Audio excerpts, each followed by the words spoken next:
নাচ মানে হচ্ছে মানুষ, সেটাকে তুমি বাড়াচ্ছ নাচ। আল্লাহ নাকি তাকে নাচতে বলছে।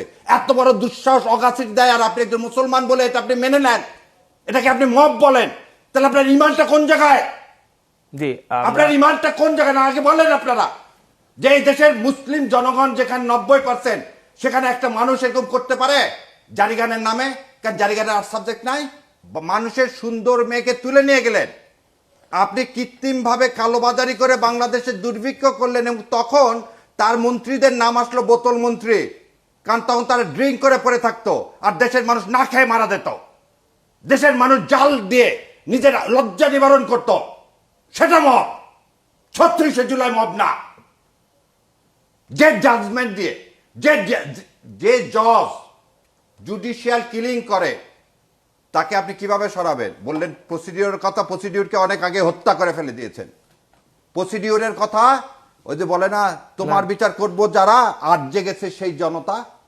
আজকে জুলাই ম্যান্ডেটটা কি ছিল? সংস্কার করা। জুলাই তো 3টে ম্যান্ডেট, বিচার, সংস্কার আর নির্বাচন। আপনি দেখেন শেখ হাসিনা কি কি করলো, জুডিশিয়াল কিলিং করলো। শেখ হাসিনা কি বললো?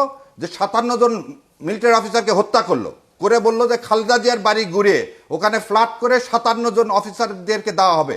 একটা অফিসারকে দেওয়া হয়নি একটা ফ্ল্যাট। আপনি আছেন যে শেখ হাসিনা শাপলা চত্বরে হাজার হাজার ছেলেপেলেকে, ছোট ছোট নিরীহ ছেলেপেলেকে, কামেল মাদ্রাসা, তাদেরকে হত্যা করে ফেলে দেওয়া হলো। সেটা মব।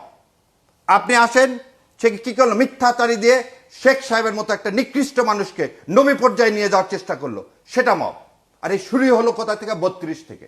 আবার আপনাকে জিজ্ঞাসা করি, 32-এ 6,000 টাকা শেখ মুজিব, একটা সামান্য ইন্স্যুরেন্স কর্মচারী, একটা ইন্স্যুরেন্স কর্মচারী 6,000 টাকা কোথায় পাইলো ওই জমি কেনার জন্যে?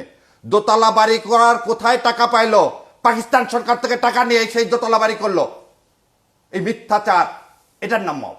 এই মিথ্যাচারকে ভেঙে ফেলে দেওয়ার জন্যে আমার সন্তানেরা বুকের তাজা রক্ত দিল, মুগ্ধরা তাজা রক্ত দিল। আর সেটাকে যদি আপনি আজকে মববাজি বলেন, তাহলে আজকে আমি আপনি এখানে বসে থেকে যে কথা বলতেছি, আমাদের সাথে নিজেদের সাথে প্রতারণা হবে, আমাদের নিজেদের সাথে। আর আপনি যেটা বলেন সরকার গঠন হয়েছে, 5 থেকে 8 তারিখ পর্যন্ত কোনো সরকার ছিল না। পুলিশ আপনি দেখছেন তারপরের বিষয় না বলতেছি, আয়নাঘর থেকে শুরু করে সব জায়গায় নিয়ে গেছে। সারা পৃথিবীতে আপনি ইতিহাস দেখেন। সেদিন আপনি এখন বললেন যে শেখ মুজিবের যত মূর্তি এখানে ছিল, শেখ মুজিবের জন্ম শতবার্ষিকীর নামে যে হাজার হাজার কোটি টাকা লুট করা হয়েছে, আপনি বললেন শেখ মুজিবের মূর্তি ভেঙে কি হবে? ওটা তো মব। শেখ মুজিবের মূর্তিগুলো ভাঙার দরকার কি ছিল? সরকার আসতো তারপরে ভেঙে দিত। পৃথিবীতে কোনোদিন নাৎসিজমকে কোনোদিন জনগণ সবসময় ধ্বংস করছে। মুসলিনি, হিটলার থেকে শুরু করে কাটটা, এবং জার্মানি আজও নাৎসিবাদীর জন্য যদি কোনো উপাদান আপনার কাছে থাকে, আপনার শাস্তি হচ্ছে মৃত্যুদণ্ড।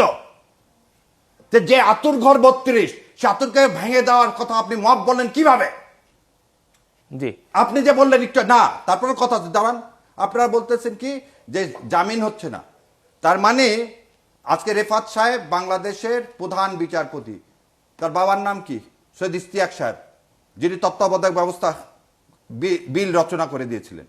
আপনি এই উদ্বুত্তনের ফসলে যে বিচার ব্যবস্থা তৈরি হয়েছে, আপনি সেই বিচার ব্যবস্থা, ফজলুর রহমান যেমন বলতেছে আমি মানি না ট্রাইব্যুনালকে, আপনিও তখন বলতেছেন আমার সাংবাদিককে মিথ্যা মামলায় যদি জড়িত করে, তো একটা মামলায় দেখেন না কেন আপনার পত্রিকা রিপোর্টে?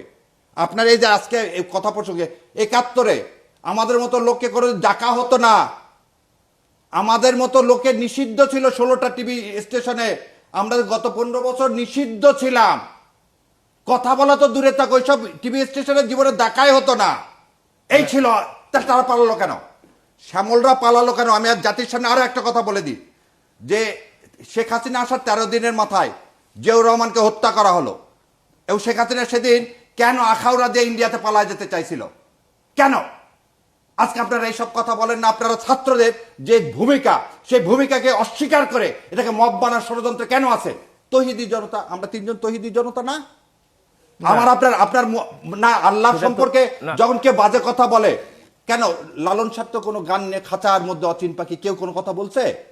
কেউ কোনো কথা বলছে? তোমার হঠাৎ করে কোনো দাওয়া নাই, কিছু নাই, তুমি নাচ মানে হচ্ছে মানুষ, সেটাকে তুমি বাড়াচ্ছ নাচ। আল্লাহ নাকি তাকে নাচতে বলছে। এত বড় দুঃসাহস অগাছির দেয়, আর আপনি একজন মুসলমান বলে এটা আপনি মেনে নেন, এটাকে আপনি মব বলেন। তাহলে আপনার ইমানটা কোন জায়গায়? জি, আপনার ইমানটা কোন জায়গায় না আগে বলেন আপনারা। যে এই দেশের মুসলিম জনগণ যেখানে 90%, সেখানে একটা মানুষ এরকম করতে পারে জারিগানের নামে? কেন জারিগানের আর্ট সাবজেক্ট নাই? দেহতত্ত্ব নিয়ে আর্ট সাবজেক্ট নাই কেন? ইয়া মারা গেল কি গান গাইতে গাইতে? আপনি ওনার না নাম তাই কি? বলে তো না না, আপনি তাই বলে হাতে হাতে কেউ তো আইন নাইনি কি? আপনি 32 নম্বর যে ভেঙে দেওয়াকে আপনি কি বলবেন? 32-এ কোনো লোককে মারা গেছে? কোনো লোক ছিল ওখানে? 32-এ কি একটা লোক মারা গেছে? একটা বিল্ডিং ভেঙে দেওয়া হয়েছে যেটা স্বৈরাচারের মনস্টারের প্রতীক। জি আমরা আপনি তাকে কিভাবে আপনি বলতেছেন যে এটা যদি আপনি না, তাহলে আপনি এই কথা বলতে পারেন সেখান থেকে উত্থাত করলেন, এটা তো অন্যায়।